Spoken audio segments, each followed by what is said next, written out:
శర్వరి అన్ని కూరగాయలు అమ్ముతుంది. రాణి రాణి రాణి 10కి కేజీ 10కి కేజీ. ఎట్లా ఇస్తాను కేజీ? అన్ని నువ్వు తినడే సరిపోతుంది. నువ్వు ఎలా అమ్ముతావు? అన్ని ఇంగిలి చేసి తోడుకుంటాడు అమ్మ నీ కూరగాయలు. లేతగా లేతగా లేతగా దొరికాయ జోకమ్మ అందులో వేసి ఒక పావు కిలో. పావు కేజీ. తర్వాత ఏమ్మా జోక్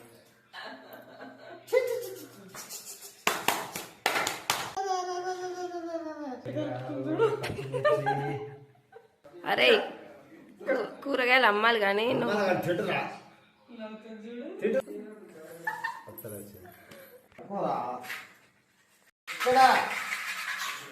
చదవలేవు కూరగాయలు అమ్ముతానికి వస్తున్నా ముసలమ్మ.